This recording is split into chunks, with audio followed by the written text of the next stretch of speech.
A'udzubillahi minasyaitonirrajim. Bismillahirrahmanirrahim. Alhamdulillahirabbil alamin wassalatu wassalamu ala asyrafil anbiya'i wal mursalin wa ala alihi washabihi ajma'in. Alhamdulillah, bersyukur pada Allah Subhanahu wa taala. Pada pagi ini sekali lagi kita dapat bertemu dalam sesi tafsir ringkas daripada Al-Quran, mengikut muka surat daripada Al-Quran. InsyaAllah pada pagi ini kita akan bersama-sama pada muka surat 401. Jadi insyaAllah kita masih lagi berada dalam Al-Ankabut, dan kita akan ada lebih kurang 3 muka surat lagi untuk dihabiskan daripada surah Al-Ankabut ini. Alhamdulillah, bersyukur pada Allah Subhanahu wa taala. Pada kali ini kita akan membaca pada muka surat 401 ni, iaitu masih lagi menceritakan tentang beberapa umat yang terdahulu yang Allah Subhanahu wa taala jelaskan apa yang telah berlaku pada mereka, apa yang telah dan apa yang telah terkena kepada mereka, hasil daripada apa yang telah mereka lakukan itu. Jadi apa yang berlaku, Allah Subhanahu Wa Taala telah ceritakan sebelum daripada ni pada muka surat yang dahulu yang telah kita baca, iaitu kisah Nabi Nuh alaihissalam, kisah Nabi Ibrahim alaihissalam, kisah Nabi Lut alaihissalam, dan juga apa yang berlaku kepada kaum Madian, kaum Samud, kaum Ad. Dan Allah Subhanahu Wa Taala telah menceritakan secara ringkasnya apa yang berlaku kepada kaum-kaum yang terdahulu ini pada kisah yang terakhir sekali yang telah kita baca semalam sebelum daripada ini, iaitu kaum Ad dan juga kaum Samud. Jadi pada pagi ini, pada kali ini kita akan baca pula satu peristiwa, yang telah berlaku kepada 3 kelompok manusia yang lain. Dan kelompok ini, ketiga-tiga mereka ini adalah orang-orang yang telah mendustakan. Orang-orang ni artinya ialah maknanya mereka ini adalah merupakan kepala-kepala kepada 3 jenis manusia, yang mewakili 3 jenis manusia yang melawan Nabi Musa alaihissalam. Jadi pada kali ini kita akan baca tentang kisah mereka ini, iaitu Allah Subhanahu Wa Taala. Kita akan mulakan bacaan kita pada pagi ini dengan Allah Subhanahu Wa Taala menyebutkan ketiga-tiga mereka ini, iaitu ayat kita akan baca insya-Allah ayat 39. A'udzubillahi minasyaitonirrajim. Wa qaruna wa fir'auna wa haman. Allah Subhanahu Wa Taala sebutkan 3 jenis 3 orang ni, iaitu yang pertama Qarun, dan yang kedua Fir'aun, dan yang ketiga Haman. Walaqad ja'ahum Musa bil bayyinat fastakbaru fil ardi wa ma kanu sabiqin. Allah SWT sebutkan beberapa perkara yang insya-Allah kita akan cuba tengokkan, iaitu yang pertama sekali yang kita boleh tengok daripada ayat 39 ni pada kali ini ialah 3 orang Allah SWT sebutkan. Yang pertama sekali Qarun, yang kedua Fir'aun, dan yang ketiga Haman. Jadi bila kita tengok ini dari segi susunannya, yang pertama sekali dari segi susunannya, Allah Subhanahu Wa Taala sebutkan dimulaikan dengan Qarun, bukan dimulai dengan Firaun. Jadi ada beberapa perbincangan ulama lah dari segi tafsirnya, mengapa Qarun disebutkan. Mula-mula Qarun, kemudian Firaun, kemudian Haman. Kenapa tidak Firaun dulu? Bukan kepala mereka kejahatan sekali ialah Firaun. Jadi ulama-ulama tafsir menyebutkan 2 pendapat lah kat sini. Pendapat yang masyhurnya ialah mengatakan bahawa kerana Qarun ini adalah sama seperti umat yang terdahulu yang disebutkan kemarin yang kita sebutkan dahulu, iaitu Ad dan juga Samud. Apakah keistimewaan ataupun apakah kelebihan yang ada pada Ad dan juga Samud ni? Iaitu mereka ni mengetahui apa yang betul dan apa yang salah, tapi mereka tetap juga mengingkari. Jadi apa yang berlaku kepada Qarun dalam muka surat 401 ni ialah sama juga, iaitu Qarun ini dia tidak sama seperti Firaun dan juga Haman. Kenapa? Kerana Firaun dan juga Haman ni adalah kelompok daripada Kipti. Jadi oleh kerana kita tahu kan bahawa di Mesir ni ada dua jenis kelompok manusia, kelompok bangsa lah, bangsa-bangsa yang besar di Mesir tu. Yang pertama sekali ialah kaum Kipti. Kipti ni ialah penduduk asal kepada yang berada di Mesir tu. Kemudian yang kedua ialah Bani Israel. Jadi Bani Israel ni ialah orang yang datang bersama dengan Nabi Yusuf alaihissalam, iaitu anak-anak Nabi Yaqub alaihi salam. Mereka ni telah berhijrah daripada Madian dan kemudian mereka ni menetap di Mesir dan kemudian mereka ni menjadi ramai dan kemudian menjadi satu bangsa lah di situ kerana Nabi Yusuf AS telah dilantik menjadi menteri kan pada satu ketika dulu. Jadi oleh kerana yang istimewa di sini ialah 3 orang ni Qarun adalah special. Kenapa? Kerana Qarun dia adalah daripada Bani Israel, dia bukan daripada Kibti. Kalau Fir'aun dan juga Haman adalah daripada Kibti. Jadi oleh kerana itulah ulama tafsir mengatakan bahawa dia ni mengetahui semua. Dia tahu siapa Nabi Musa AS, dia tahu yang benar, dia tahu yang salah, tapi dia tak juga nak jadi jahat. Okey, habis. Itu adalah pendapat yang masyhur di kalangan ahli tafsir. Sebab itulah dimulakan dengan perkataan Qarun dalam ayat ini. Kemudian ketiga-tiga mereka ni Allah Subhanahu Wa Taala sebutkan dia ni ketiga-tiga ni dia berbeza. Yang pertama sekali Qarun ni dia mewakili kelompok kita kata kelompok ahli-ahli orang-orang kaya, orang-orang yang mempunyai banyak harta. Itu yang pertama lah. Yang keduanya Fir'aun ni ialah orang yang mempunyai kekuasaan. Dan yang ketiganya ialah Haman ni ialah kelompok Haman ni adalah bukan wazir iaitu menteri kepada Fir'aun. Jadi oleh kerana itu ketiga-tiga mereka ni satunya Qarun harta, Fir'aun jawatan tertinggi, kemudian Haman ialah menteri-menteri orang yang keliling-keliling kepada Fir'aun tu. Jadi ketiga-tiga inilah Allah SWT sebut sebagai contoh kepada kita semua untuk menunjukkan juga apa yang kita boleh faham juga ialah bahawa ketiga-tiga perkara ni itulah di antara banyak benda yang boleh melalaikan manusia, melarikan manusia daripada kebenaran. Kerana takabur, kerana harta mungkin, kerana kekayaan mungkin, kerana pangkat mungkin, dan juga kerana dia ni bersama-sama dengan orang-orang yang besar. Kelompok-kelompok VIP ni iaitu yang diwakili oleh Haman di sini. Jadi perkara inilah bukan kita katakan bahawa semua orang yang mempunyai perkara ini dia akan menjadi jahat, mufsiduna fil ardi, bukan, tidak semestinya kan, tidak semestinya, tetapi ini adalah kebiasaan yang berlaku yang menentang para nabi. Allah SWT sebutkan selepas itu lagi, walaqad ja'ahum Musa bil bayyinat. Musa telah datang kepada mereka membawa bayinat. Bayinat ini ialah maknanya keterangan, maknanya benda-benda yang boleh menjelaskan. Jadi ahli tafsir seperti Jalalain dia menyebutkan al-bayyinat ini ialah mukjizat yang hissiyah, iaitu mukjizat yang boleh dilihat. Ada mukjizat yang tak boleh dilihat seperti Al-Quran dan sebagainya. Quran boleh dilihat, tapi dari segi maknanya, dari segi bahasanya itu kita kata tak boleh dilihat. Tapi yang dibawa oleh Nabi Musa AS ni adalah bayinat, iaitu apa? Iaitu dia ni adalah benda clear depan mata kan, boleh nampak kan. Tongkat menjadi ular, laut terbelah, katak, darah, jarad, belalang dan sebagainya kan. Jadi benda-benda tu semua, tapi ketiga-tiga mereka ni apa? Fastakbaru. Allah Ta'ala sebutkan situ kan, fastakbaru fil ardi, di atas muka bumi ini mereka ni sombong, samalah seperti iblis dulu. Iblis tu apa? Aba wastakbara. Jadi di sini fastakbaru fil ardi wa ma kanu sabiqin. Jadi Allah Ta'ala kata wa ma kanu sabiqin, dan tidak adalah mereka ini sabik. Sabik ini artinya dalam bahasa asalnya ialah artinya yang mendahului. Kalau orang bertanding tu kan, mereka ni berlari kan, so kalau dia ni tak ada orang boleh potong dia, itu maknanya orang kita panggil sabik, dia mendahului orang lain. Tetapi maksud kat sini ialah apa kan? Maksudnya wa ma kanu sabiqin ialah mereka ni tidak boleh faitin, mereka ni tak boleh lepas daripada apa? Lepas daripada azab Allah Subhanahu Wa Taala. Maknanya walaupun kehebatan harta, walaupun kehebatan pangkat, walaupun kehebatan ramai orang pendukung-pendukung mereka pun, tetap juga Allah Ta'ala kata wa ma kanu sabiqin, mereka tak boleh lari daripada azab Allah Subhanahu Wa Taala.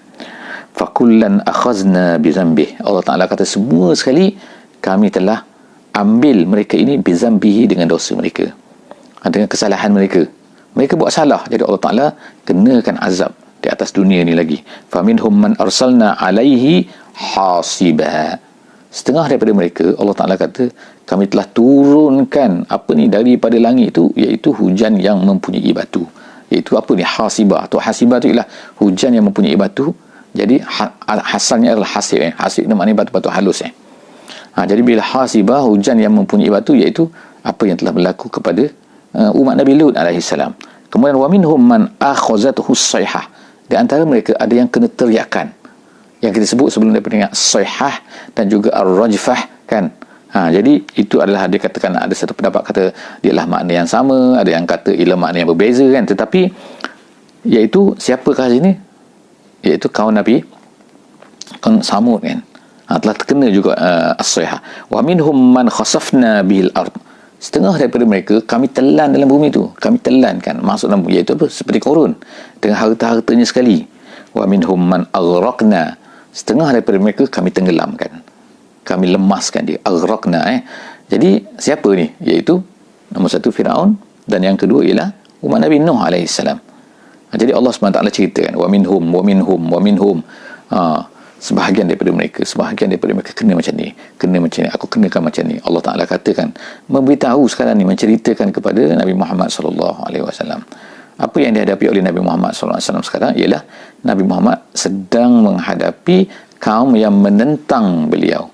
Jadi tengok orang-orang yang menentang nabi-nabi terdahulu, apa yang terjadi pada mereka. Wa minhum Allah Taala katakan wa ma kana Allahu liyazlimahum. Adakah Allah Taala menzalimi mereka bila kenakan mereka dengan perkara-perkara itu? Tidak. Allah Taala kata wa ma kana Allah liyazlimahum. Allah Taala tidak menzalimi mereka, walakin kanu anfusahum yazlimun. Tapi mereka yang menzalimi diri mereka sendiri. Mereka buat. Kalau kita tengok pada dunia kan, pada hari ini kan, macam-macam manusia pun. Manusia itu jahat Bila jahat, artinya lah mereka tu menzalimi diri mereka sendiri. Bila mereka buat dosa, mereka menzalimi diri mereka sendiri. Jadi bila mereka menzalimi diri mereka sendiri, so apa salah? Serupa kita katakan tak? Allah Ta'ala mengatakan jangan makan, jangan minum benda yang memabukkan, jangan makan babi, jangan makan ini kan. Tiba-tiba mereka buat juga. Jadi mereka sebenarnya menyakitkan diri mereka sendiri. Apa yang Allah Subhanahu Wa Taala tetapkan di atas dunia ini melalui yang dinamakan sebagai Islam tu, sebenarnya adalah untuk kebaikan manusia tu, untuk keselamatan manusia tu. Tapi manusia tu degil. Maksud tu nak juga ikut apa yang mereka nak. Jadi sebab itulah terjadilah apa yang terjadi. Kan? Bila rosak tu, jadi sebab tu Allah Taala kata kat sini walakin kanu anfusahum yazlimun. Walaupun Allah Ta'ala tidak kenakan azab daripada langit, perkara terjadi, tetapi benda itu sebenarnya adalah satu benda yang Allah Ta'ala belum lagi. Kalau tak atas dunia ni, di akhirat nanti Allah Ta'ala akan kenakan mereka juga. Masalul lazina takhazu min dunillah awliya kamasalil ankabut. Sekarang sampailah kita kepada perkataan ankabut yang disebutkan oleh Allah SWT di sini. Jadi apakah perumpamaan Allah Ta'ala sebutkan kat sini? Itu masalu, perumpamaan. Orang-orang yang mengambil selain daripada Allah sebagai awliya, maknanya orang-orang yang mengambil pembantu-pembantu selain daripada Allah, orang yang mengambil sebagai tempat berteduh selain daripada Allah, orang yang berlindung diri kepada selain daripada Allah Subhanahu Wa Taala, itu dipanggil awliya. Awliya ni cinta, kasih, minta pertolong dan sebagainya, itu dipanggil awliya. Jadi Allah SWT kata orang-orang yang mengambil selain daripada Allah menjadi awliya, mereka ni adalah seperti apa? Kama salil ankabut, sama seperti ankabut, seperti laba-laba. Laba-laba ni dia ada rumah. Allah Ta'ala sebutkan ittakhazat baita. Laba-laba mengambil rumah. Okey, rumah laba-laba ni ialah Allah Ta'ala sebutkan kat sini wa inna awhanal buyuti labaitul ankabut. Rumah yang paling lemah sekali, rumah yang paling tak tahan sekali. Rumah masing-masing ada rumah. Kita ada rumah kita at least tahan jugalah. Walaupun kalau gempa-bumi mungkin runtuh kan, tapi at leastnya tahan jugalah. Tapi cuba tengok rumah ankabut. Itulah rumah dia. Rumah dia tu, boleh ke dia ni berlindung daripada panas? Tak boleh. Berlindung daripada sejuk? Tak boleh. Bukan dia duduk dalam rumah tu, tapi angin pun kena kan. Kalau kita nak buang apa ni kita panggil, kita nak buang habuk ke, kita nak gunakan alat tu kan, sikit yang tersentuh dah jatuh rumah tu, terputus rumah tu. Yelah, of course lah, rumah tu digunakan untuk menangkap nyamuk kan. Boleh lah kan. Tapi nak menangkap jerung boleh? Tak boleh. Nak menangkap apa benda pun tak boleh. Kalau binatang-binatang besar sikit kan, maka katak pun tak boleh kan. Sebab apa? Terlalu auhan. Allah Ta'ala kata auhan ni artinya sangat-sangat lemah. Al-wahnu ni kan lemah kan. Auhan tu sangat-sangat lemah. Auhan al-buyuti labaitul ankabut. Jadi Allah Ta'ala kata lau kanu ya'lamun. Tapi ini untuk orang yang mengetahui lah kan. Kalau orang tak faham, Jadi Allah Subhanahu Wa Taala sebutkan benda ni semua untuk memberi kita ni nampak dengan clear supaya boleh macam tu lah orang yang ambil selain daripada Allah ni dengan sebagai tempat bergantung, macam tu lah, sangat-sangat lemah. Innallaha ya'lamu ma yad'una min dunihi min syai' wa huwal azizul hakim. Allah Taala tahu semua apa yang ma yad'una min dunihi, apa yang mereka sembah, apa yang mereka ajak, mereka seru, semua benda tu kan yang kepada selain daripada Allah tu Allah tahu, bukan Allah tak tahu kan. Allah lihat, Allah semua Allah Taala tahu. Allah ni dia mampu tak dia nak membalas? Boleh. Dia mampu tak nak bertindak mengazab orang-orang itu? Boleh. Tapi kenapa dia tak buat? Dia tak buat lagi. Jadi Allah Taala kata sini wa wal azizul hakim. Allah tahu, penuh hikmah dia. Kenapa Allah Taala tak ambil tindakan? Kenapa Allah Taala tak turunkan azab? Kenapa Allah? Semua itu adalah Allah mampu dan Allah tahu kenapa dia tak buat. Wa tilkal amsalu nadribuha linnas wa ma ya'qiluha illa al-alimun. Allah Taala kata semua itu adalah contoh, perumpamaan. Allah sebut Ankabut itu sebagai perumpamaan. Jadi Allah Taala jadikan Ankabut, ada orang fikir kan, kenapa lah Allah tak jadikan binatang dan sebagainya. Tapi kita boleh faham lah kat sini kan, kadang-kadang Allah Subhanahu Wa Taala nak jadikan satu benda supaya manusia ni boleh berhati je, boleh tengok. Jadi kita boleh tengok Ankabut di rumah kita tu, boleh tengok Ankabut di pokok kan, kita boleh ingat lah, ni Ankabut. Macam tu lah orang yang ambil selain daripada Allah sebagai pembantu mereka. Jadi Allah SWT kata wa tilkal amsalu nadribuha linnas wa ma ya'qiluha illa al-alimun. Tak boleh faham benda ni kecuali orang-orang yang mengetahui saja. Orang mengetahui ni kita panggil alim ulama lah, tapi bukan orang mengetahui sini maknanya orang yang belajar tinggi, bukan, tak mesti. Khalaqallahu as-samawati wal arda bil haqq inna fi zalika laayatan lil mu'minin. Allah Taala menciptakan langit, Allah Taala menciptakan bumi, semua tu bil haqqi. Bil haqqi tu ialah disebutkan dengan benar. Maksud dengan benar tu ialah apa tu? Dengan betul. Ada pendapat kata ialah dengan semua tu adalah dengan tak ada yang tak betul. Tak ada bengkok, tak ada apa semua dalam penciptaan Allah Subhanahu Wa Taala ni, tak ada silap, tak ada serupalah dengan Ankabut tadi tu. Allah Taala ciptakan tu semua tu ada sebab dia, supaya manusia ni tengok, supaya manusia ni perhati, supaya yang keduanya Allah Taala ciptakan benda ni dengan al-haqqu. Al-haqqu ni sebagaimana disebutkan oleh diterangkan oleh sebahagian daripada ulama, dia kata maknanya ialah bil haqqi ni ialah seperti kita kata kebenaran. Apa kebenaran? Jadi kebenaran tu ialah benda tu ialah membetuli ikut apa yang sepatutnya. Jadi kalau Allah Taala kata menciptakan langit dan bumi ni bil haqqi, artinya ialah dia tu betul dengan sepatutnya. Betul macam mana? InsyaAllah kalau ada kesempatan lain kita akan ceritakan dengan lebih detail tentang perkara ini. Banyak disebutkan oleh Allah Subhanahu Wa Taala tentang ayat yang begini, khalaqallahu as-samawati wal arda bil haqqi. Kalau ada masa insya-Allah. Jangan ke mana-mana, ikut lagi akan datang insya-Allah. Inna fi zalika laayatan lil mu'minin. Ini semua menjadi tanda, menjadi sign kepada orang-orang yang beriman. Orang yang tak beriman memang tak akan dapat apa-apalah kan. Dia tak nak relate pun dengan Allah Subhanahu Wa Taala. Jadi sebab itulah penting nak iman dulu. Iman dulu. Dengan iman ni kan, bila ada iman seseorang tu, semua benda yang dilihat ni dia akan mendapat reflect, dia akan dapat link kan dengan Allah Subhanahu Wa Taala. Utlu ma uhiya ilaika minal kitab wa aqimis solah innas solata tanha 'anil fahsya'i wal munkar wa la zikrullahi akbar wallahu ya'lamu ma tasna'un. Ayat yang terakhir Allah Subhanahu Wa Taala sebutkan utlu, bacalah apa yang diwahyukan kepada engkau wahai Muhammad. Wahai Muhammad sini ialah untuk Nabi Muhammad, tapi untuk kita juga ialah bacakanlah. Bacakanlah ini apa maksud baca ni? At-tilawah ini ialah maknanya membacakan, memahami dan menceritakan kepada orang lain. Itu maksud dia. Jadi itu sebagaimana yang disebutkan oleh ulama tafsir lah. Dia kata itu maksud utlu.